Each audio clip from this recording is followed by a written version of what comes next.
Om Sahana Vavatu Sahanau Bhunaktu Saha Viryam Karavavahai Tejasvinavadhitamastu Ma Vidvishavahai. Om Shanti Shanti Shanti. Hari Om Shri Guru Pyo Namaha. Hari Om. Okay, so we did first 2 verses, and he was talking about that how our senses are extrovert, and that could become a problem when you are trying to connect to the higher, but you can turn it around, all your senses, for the inquiry of the self, and that's what it means to turn it around and all that. We did all that in detail. And then the next verse, it said that the ignorant, the children, from the perspective of, the spiritual assessment, that they are the ones who try to find pleasure in the external world. But the wise, the Dhira Purush, he does not desire anything in this world because he knows that he's not going to get anything over here. And he knows that what is that immortal and all that. He knows the real and unreal. He knows the difference. So that's what we did last time. So let's see the next verse now. Yena rupam rasam gandham shabdan sparshan cha maithunan aite neva vijanati kimatra parishishyate aitat vaitat. This aitat vaitat is going to come many times, and that means this is that, and we'll see what it means, because all these shastras are very subtle and very sutra form. So that's why we need all the commentaries and all that to just explain us. The Upanishads are especially very, very short, everything. Yena is by which. This is also a very important word over here. Rupam is form. Rasam is taste. Gandham is smell. Shabdan is sound. Sparshan touches. So all the 5 indriyas, what they do, that's what they're telling you. Cha is and. Methunan is, it calls this dualistic joys, sexual contacts. That's the word meaning, but here it means that all the joys that you get from duality. Eten, by these. Eva is even. Vijanati, cognizes. Hindi mein bolte hain na, to janna. Or vijanati is a special janna. When you cognize something, understand something. Kima is what? Atra, in this world. Parishishyate, remains. Etat is this is. Vai, verily. That, tat is that. And this tat is that same word that is in that Mahavakya. Tat tvam asi. That same tat. So here in Vedanta, when they say tat means that, means Brahman. They're talking about Brahman. So just remember that word tat. That's what it means. Okay, let's see. I'm going to bring all the points that Tejomayananji brought, and then we'll read Swamiji's commentary. And both have, some things are similar, some the extra point they bring each one. Each Swami brings different point. Okay. So just to go on the background before, that there were the Shreyas and Preyas Marg were there. So those who stay in Preyas, they remain in the sway of the death. Jal mein phas jate hai, vagara, vagara, right? And then, but the wise, they understand that eternal is there, and eternal cannot be found in this changing world. In a sense, they cannot give you that final destination through the changing world and all. So they realize this truth in their own self, basically. So what this mantra is saying over here, the word yena. Yena word is used, that by which or by whom or because of whom. This person knows. What the person knows means all of us. Through which we know about rupam means color and form. Rasam, taste, Gandham, smell, Shabdam, sounds, Methunan, sexual joys, or all the other, here they used it like what you call plural. So that includes all the different objects together, it's saying. That means whatever we recognize in this world and enjoy in this world, the power behind that is Brahman. That's what it's telling you. Is through Brahman only you are doing all these things. But the same thing that we learned in Bhagavad Gita, where Dr. Prabhakar was asking, what is the role of that Brahman? Because of that only, power of that, we are doing all these things. And so he's saying, that factor through which we know all these things, that factor is etad vaitad. Means, and he's talking about this is that. And why he's saying this? Because he's going to bring it, senses और ये सब तो हमारे भीतर ही है ना, तो उसका power भी इधर ही है.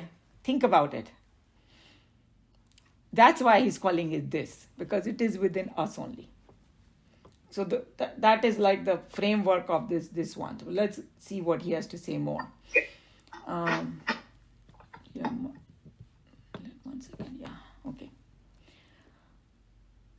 And what Tejomanaji was bringing the point that word yena means this particular factor. I'm calling it factor. It's may not be the correct word, but I don't know how else to bring that thing. That we're talking about Brahman. That is that Chaitanya Swarup Atma that he was talking about earlier. So that word yen is referring to that. And he's saying that how that Atma itself is illuminating everything. Okay? So he's saying that the majority of the people don't know that. If you and I also didn't know this from the Shastras, we won't know. Like when we are born and all that, and we don't know about all these things, and we don't know that where the power is coming from. We think, oh, my body is, I'm there, my senses are there, I'm doing it, that's it. So we don't even think about that. And some people might even argue with you, why you're bringing all that? My body is seeing it, everything is seeing. They just think that somehow, when we are born, it just automatically happens. But here they are saying no. They are separating the body with something more. Okay?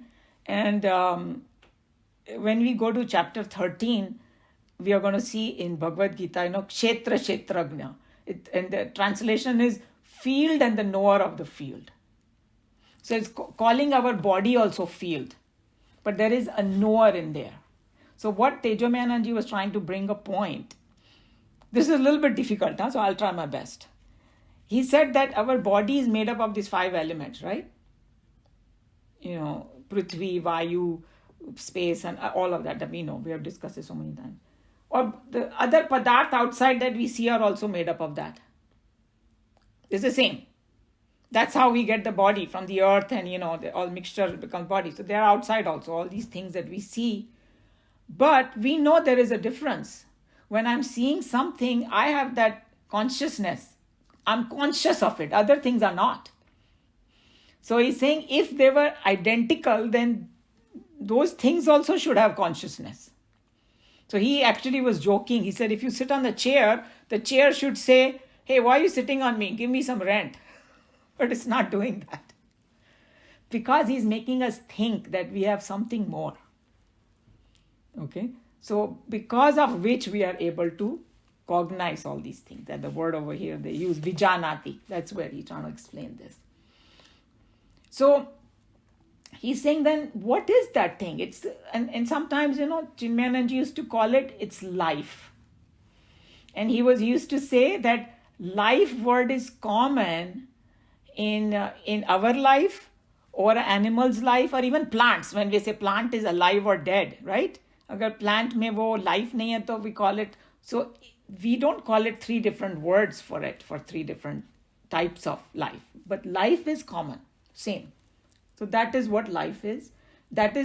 So that means whatever you see, in us, that is an expression of that Shuddha Chaitanya. And it's a very interesting relationship. I'm going to bring Dr. Prabhakar's question again, and Swamiji called it relationless relationship. And relationless relationship means without, like what Anilji was saying, that without that it's not possible, but it still doesn't get affected. And look at the sun's example. No matter what we are doing over here, are we affecting the sun? We are not. No matter what the movie is, are we affecting the screen? No. That's what the role over here is, that because of which I'm cognizing everything, but that's not getting affected by it. Okay? So that's one point. And then sometimes we have a hard time understanding this, because he was saying, Tejomayaji was saying, when we see ourselves, we cannot see the two separate things. They're kind of together. That's why we get confused. So he gave an example of an iron rod. There's an iron rod, and suppose it is sitting near somebody has put it in the fire. After putting in the fire, they put it down there, and I don't know about it, and I pick it up. I'm not expecting it to be hot, but it's burning hot. So that heat has come. Actually, it is not the swabhav of the iron to be hot. It has come from somewhere. The same way that Shuddha Chaitanya and us together, it creates this jiva, and we recognize, but it is still separate. Something to contemplate upon, So basically he was just bringing a point that logically there is something different. Something else is there. And that's what the Upanishad is calling it, that it is the consciousness. And it is unborn and imperishable and all that, and whose expression is this life. And that's why I think somebody made that a very philosophical statement. They said, this whole universe is a signature of that Brahman. Because it is the expression. It has, come out of there. I thought that was to me, it really appealed to me. So now we know that this self alone is, they call it the illuminator. Now let's look at what does it mean by that when they talk about it. And there is one more part of this verse which says, Kimatra parishishyate, and the meaning is, what is there unknowable to the Atman in this world then, in question mark? And then I was thinking about it, that when they talk about God principle, they always say it is omniscient, omnipresent, omnipotent. So they are talking about this omniscient word over here, that because that is the power behind everything, there cannot be anything unknown to it. You see what I'm saying? It's like, take the sun's example. Sun is like a witness, is watching everything that we are doing. Can we hide from the sun or the light of the sun? We cannot hide from it, because whatever we do, it's going to know it. That's what is talking about the illuminator. That's one point. And the second point is, somebody might say, okay, in my dream, the light is not there. But when we wake up, we say, I saw the dream. Somebody is illuminating that dream. Correct? Or somebody might say, hey, if there's nothing there, the darkness is there. Who is understanding the darkness? Darkness ko bhi to wo illuminate karta hai. See the word illumination, how they are using it. They are using it as a recognizing something. So koi cheez hai ya nahi hai, both are illuminated by that Atman. I know something or I don't know something. Both are illuminated by it. That's why it's called the ultimate illuminator of everything. That's the point he brought. Okay. One question here. Yes. Is Atma and pure consciousness the same thing? Yes. Because remember, when we say Atma, the word Atma is used when it's expressing through our body. Right? And then I'll bring it back, the same chapter 13 of Kshetra Kshetrajna. So Krishna Bhagavan said, there is a body and the knower of the body. Right? The body is inert and I know it, so that's why knower. that knower, he calls it one in everybody. But for, the way the Prakriti is made, मेरे को विस्मरण हो जाता है. Means I think that I'm separate. But in reality, I'm not. And like, very interesting, I'll tell you. That remember we read in this only, that we are doing this, Kathoupanishad, that there is a one mind, and they call it the Hiran Garbha, right? We talked about it, that, that God principle. Mind is one, but we don't feel it that way, right? I always feel my mind is separate, but in reality, all are connected, but I'm just separate. That's why people who are at a very, very high consciousness level, they can read other people's mind because it is one. And I was listening to one interview, and maybe if whoever is interested, I'll send you. There's Mr. M karke ek hai, yogi in India, and he wrote a book also, Apprentice to I think a master from Himalaya, something like that. There's a book that he wrote. He talked about that how the mind is one. And I'm saying, my God, these yogis experience that. We don't know it, but it's the truth, that actually there is oneness in the mind also, but we just don't know it because we have forgotten about it. This is exactly what Carl Jung said. Oh, he did? Huh? He calls it collective unconscious. We are all connected. And in some way, our I can't quite explain it, but what he's saying is mind is immortal, and we are learning from everybody. All these what you call our vasanas are based on our interaction with everybody. Yep. Yeah, exactly. And I was thinking about it. It's like the World Wide Web. We are all connected, but we still have our own account. But it can get influenced by other people, right?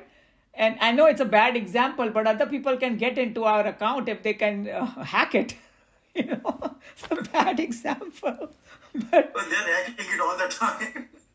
I know, but these swamis and all, they do it for some higher purpose, okay? Even if they hack into our mind, they're not gonna, like somebody was saying to ask Chinmayananji, hey Swamiji, can you read my mind? He's saying, why would I want to? All the garbage of your mind, why would I want to do that?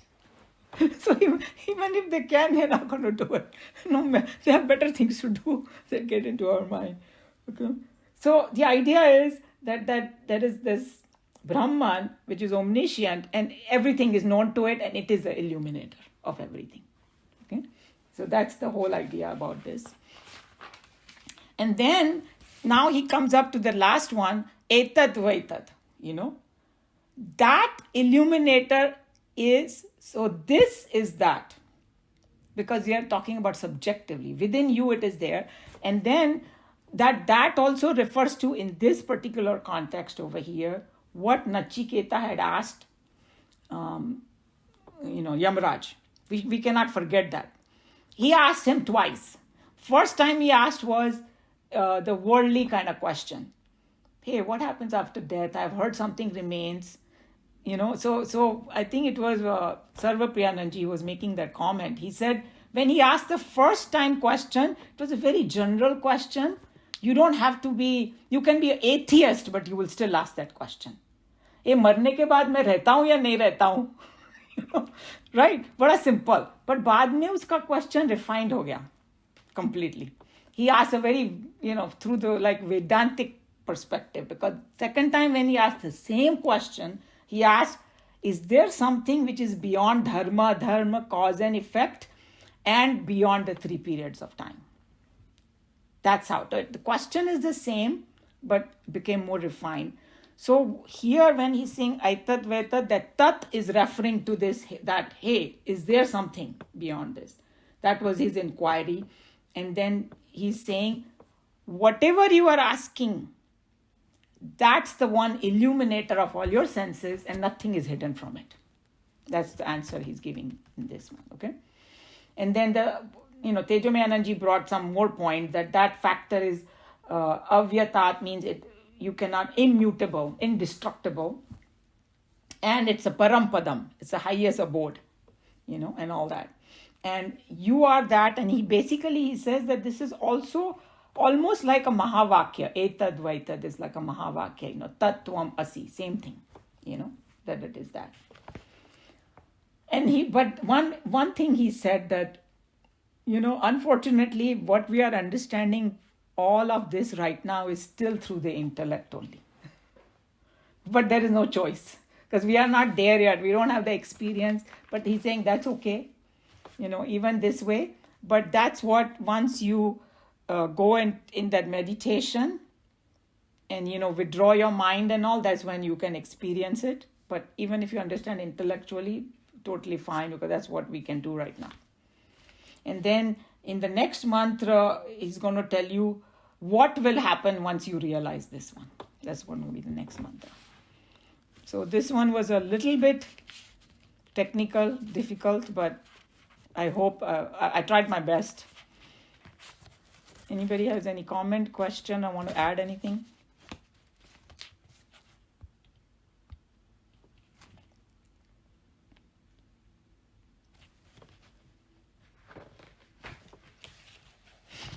Okay, then we can read Swamiji's commentary, and he's going to bring some more interesting point. Who would like to read?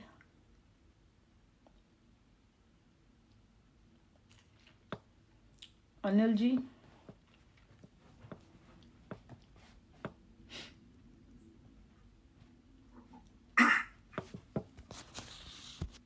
That Atma by which man cognizes form, taste, smell, sounds, and the sexual joys, what is there unknowable to that Atma in this world? This is verily that. Atma, thou hast wanted to know. Means what you wanted to know, that's what this is. That's what it means, huh? Now, one question I have here. What happens, can you call it that is this or this is that? What is the difference? There's no difference. You can say that too.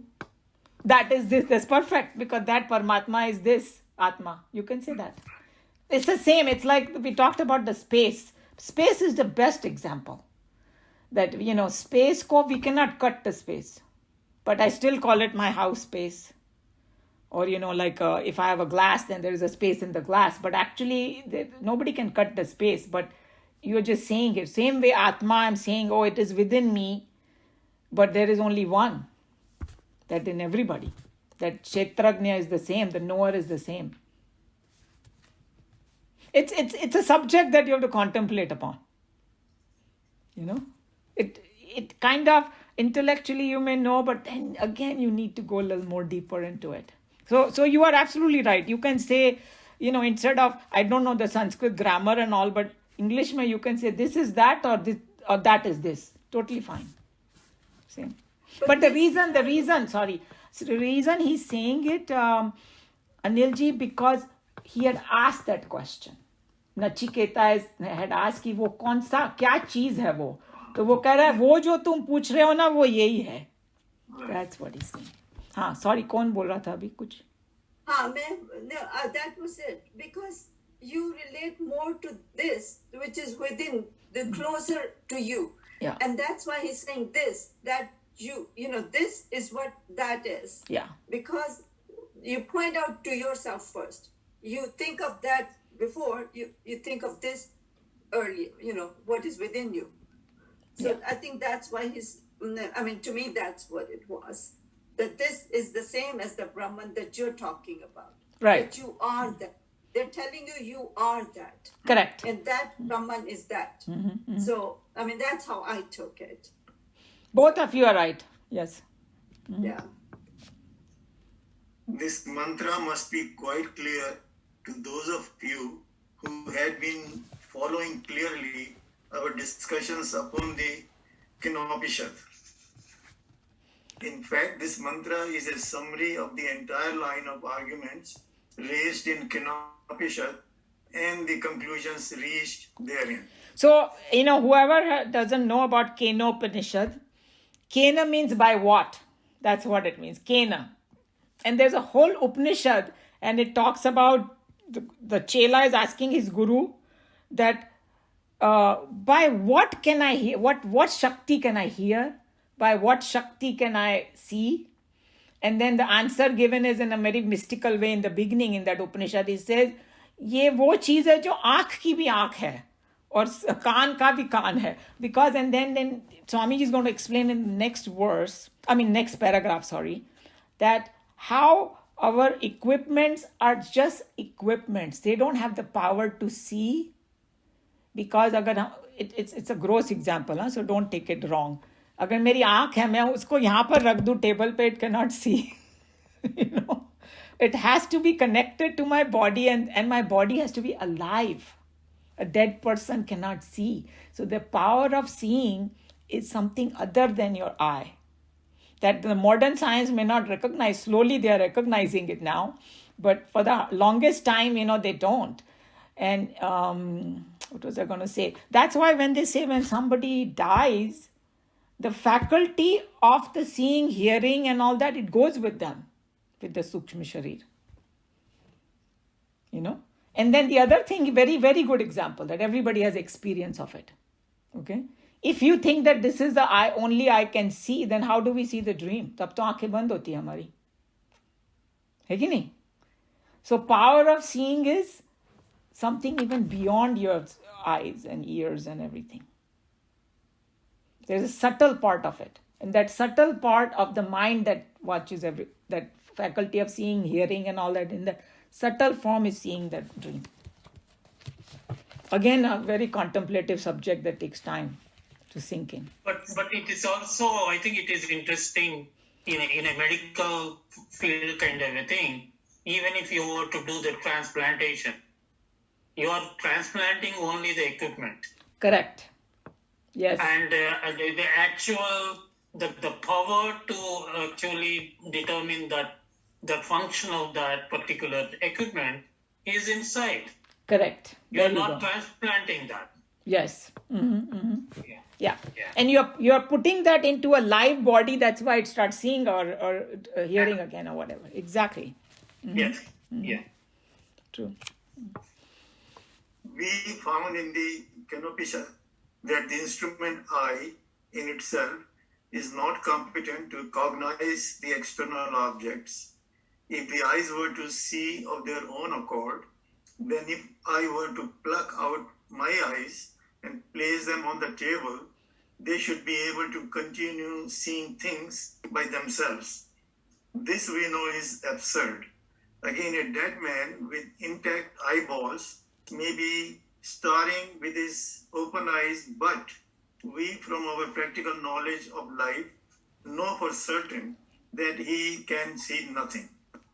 From the above, it is clear that the human eye is only an instrument to see, and that it is to be used by a seer within. So we had discussed that it has to be used by the seer within. And I was just thinking about it. Swamiji said, no, that if you pluck my eye and put that sounds like a horror movie almost. They make it like that.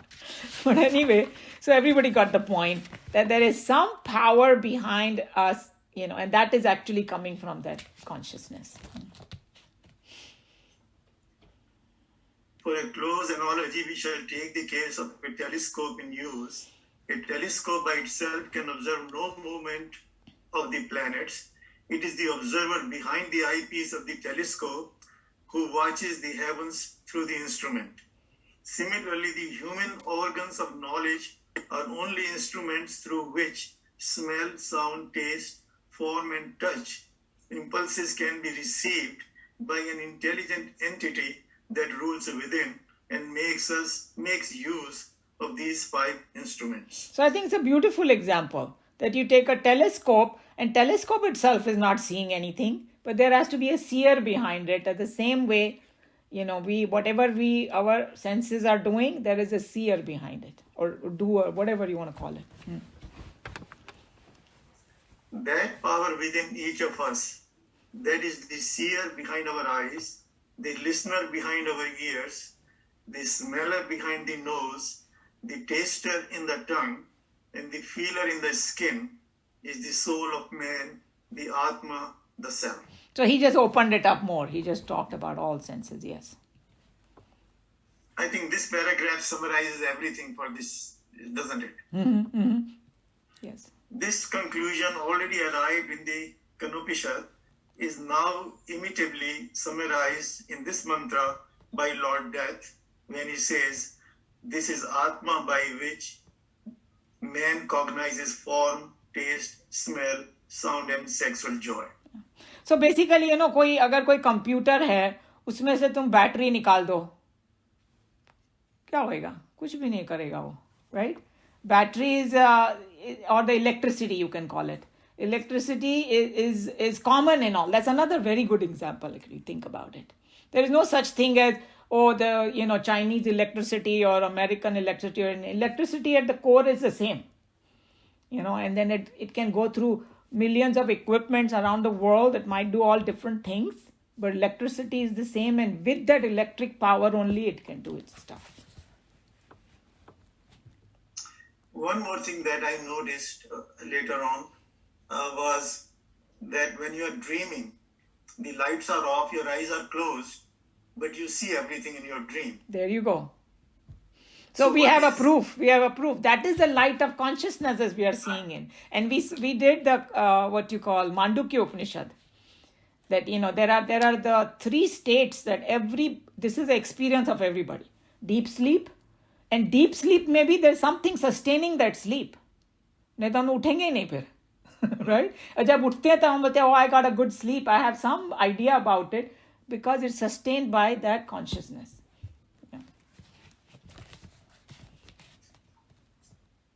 Mathunan, sense enjoyments. The use of the word in its plural must necessarily give us the hint that it is not sexual pleasure alone that is meant, but it covers all enjoyments that we receive from the external world through our instruments of sense knowledge.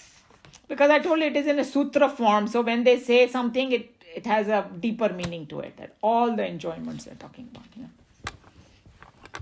Atma being thus the vital intelligence that presides over all the sense instruments, and since all our knowledge regarding the world of objects is only through the report of these 5 great agents, it is quite appropriate to state that there is nothing unknowable for that Atma in this world. Again, we shall find later on in the same Upanishad that the supreme reality is, by nature, knowledge absolute. So here it's a little bit technical, but basically he's saying the way that Gaurang Bhai used to explain, and maybe and then it'll make it clear. What is the meaning of knowledge absolute? So he's saying that suppose there's this room, I have this room and there is a light in the room. So when I turn on the light, it illumines all the objects, right? And I can see everything. Suppose there is nothing in the room and the light is on, then it becomes, just illuminating pure things. In a sense, there's nothing to illuminate, but it's still there. That's called knowledge absolute. Okay? That whether some things are there or not, it doesn't make a difference. That shines. So in the meditation, that's what you're trying to do. You are trying to become that knowledge absolute, to experience that. That even the nothing is there, it's still there. Okay.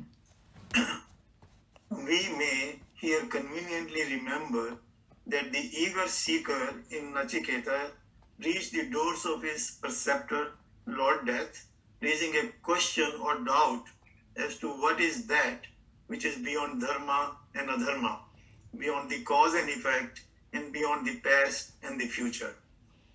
That question is being now directly answered. The life center in us that controls and directs all our physical, mental, and intellectual activities is the divine spark of truth, the self. It being eternal and infinite in its nature, it must necessarily be beyond the comprehension of language to define it as such. So then, conforming himself to the methods of the Upanishads, Lord Death, through the activities of the dead inert matter envelopes around us, is pointing out to a vital and dynamic presence of divinity which is in us. Therefore, he explains to Nachiketa that this is verily that. So this is where all those things come, what Meenaji was saying and all that he's bringing that attention to Nachiketa, that hey, in your own body you have these 5 senses, उसको कौन power दे रहा है? जो वो power दे रहा है वो तुझ में है, वही वो है जो तू मुझसे पूछ रहा है. Right? अगर simple Hindi में translation किया, that's what it is. That whatever you are asking, that is this only one he's giving all the power to you. And is he also saying that when Nachiketa is asking what is beyond death, Yes. then if you can discover this, Yes. Then you are become. there. Exactly. That's where the moksha comes in. Right. That if I don't get affected by change, I mean, the way, what Swamiji used to say is, when you don't get affected by change, why you don't get affected? Because you're holding on to that factor now. So you can look at it many different ways, but it all comes to the same conclusion. In our ordinary life, we indicate objects with the pronoun this and that. When one is nearer to us than the other, the nearer one is always indicated by the pronoun this.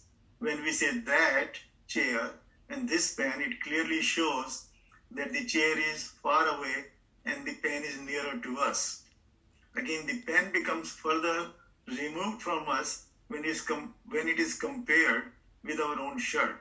Then we say that pen, and this shirt. Similarly, we may use the expression as that body and this mind, and that mind and this intellect, and so on. Within ourselves, when we compare our own body with our own mind, and our own mind with our own intellect, naturally it becomes evident that the self, which is the core of ourselves, being the most intimate part in us, is rightly indicated by the term this. So he just explained it, and he opened up many different things, like how the gradation that, for us is body and senses, and mind is behind that, and the intellect is behind, Atma is behind that also. And then that becomes the most intimate thing, and that's why it's calling this nearest to us. That's why they call it, there is one Upanishad, I don't know which one it was now, where it said that, I think maybe it is Keno Upanishad mein hai ye, कि Brahman is very near and very far both at the same time. So इसे कोई बोलेगा ये क्या confusing है ना, ये क्या पागलपन है, दोनों कैसे हो सकता है? So saints and sages explain. तो कहते हैं कि one who is ignorant उसके लिए बहुत दूर है, and one who is has a knowledge उसके लिए सबसे नजदीक है, because of this, because it's the power which is giving to all our senses. And the other thing that I thought was such a brilliant answer that one of the saints gave, he's saying दूर and पास का ऐसा relationship होता है, ये भी space है, right? तो आप क्या बोलेंगे कि space पास है या दूर है? सोचो. सबसे पास भी है because space में तो हम लोग dwell कर रहे हैं, और सबसे दूर भी है because वो galaxies and पता नहीं क्या क्या वो, I don't even know, light years away, Andromeda and beyond it, सबसे दूर है, right? So दोनों हो गए कि नहीं? हम लोग ऐसा सोचते नहीं है. That's why they use the contradictory language, because that's the only way we can understand it. That ये भी है और वो भी है, दोनों है. कौन सी एंगल से देख रहे हो वो मैटर करता है. So, Maji, can you say divinity is the same as space? No, well, the only difference is the reason they give the space का example, it comes closest, but divinity is the one जिसमें से space निकली है, आई है. So divinity उसके भी one step beyond है. Right? So that's why when they say, when Einstein talked about space and time, it's beyond that, cause and effect. But the space example is the closest you can come of human intellect to understand. Right? Because without space, we cannot be, in a sense, it gives accommodation to everybody to be in it. Right? But the space does not get affected by anything. A nuclear blast will happen. Space को कोई फर्क नहीं पड़ने वाला.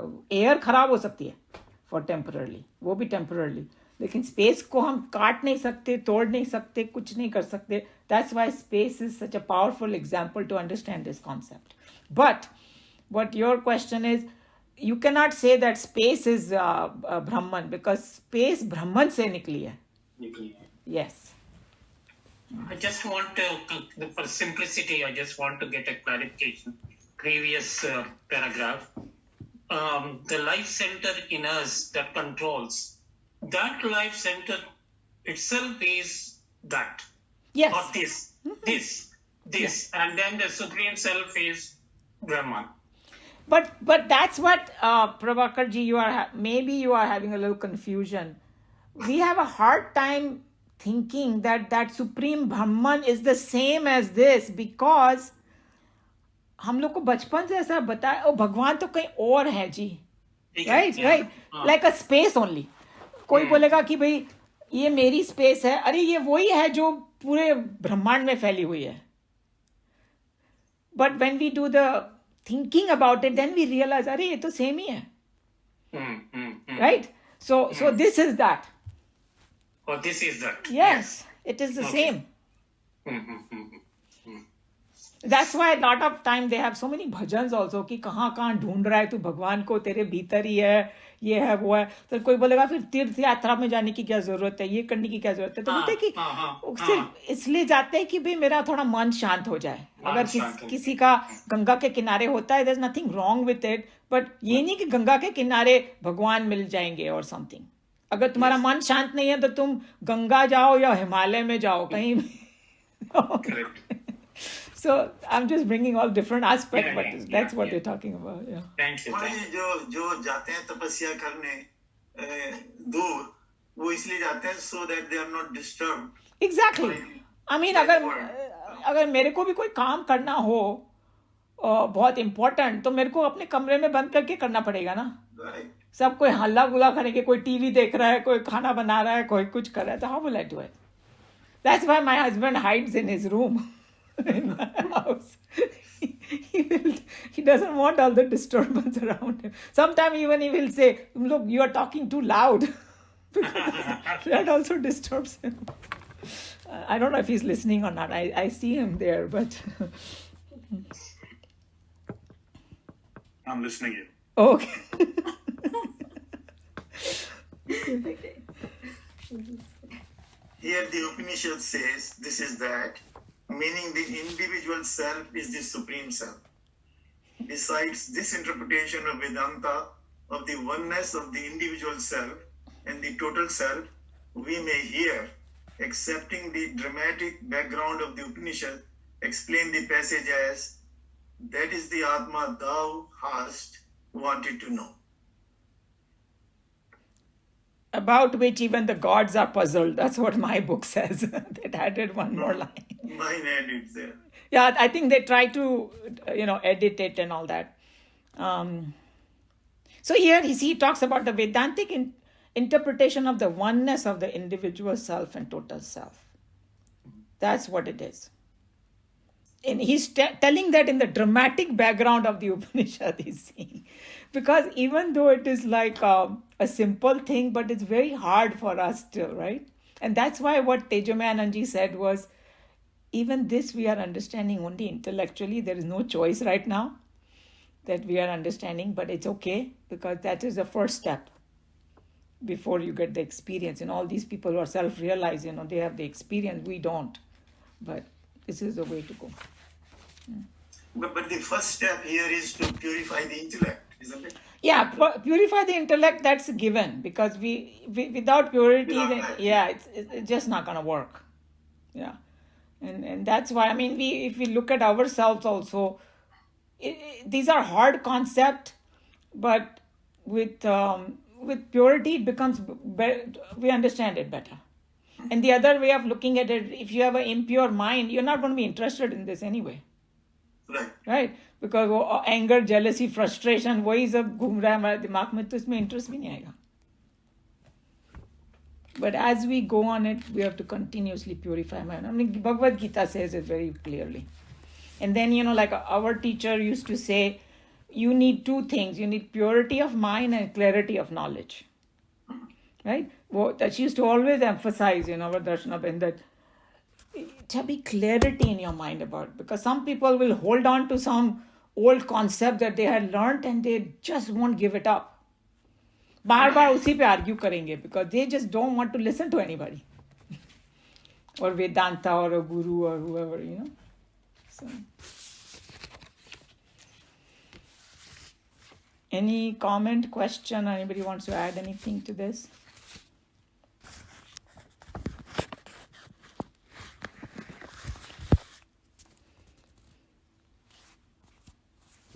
Okay, then I'll close the class. Sarve bhavantu sukhinah, sarve santu niramaya, sarve bhadrani pashyantu, ma kaschit dukha bhag bhavet. Hari Om Shri Gurubhyo Namaha. Hari Om.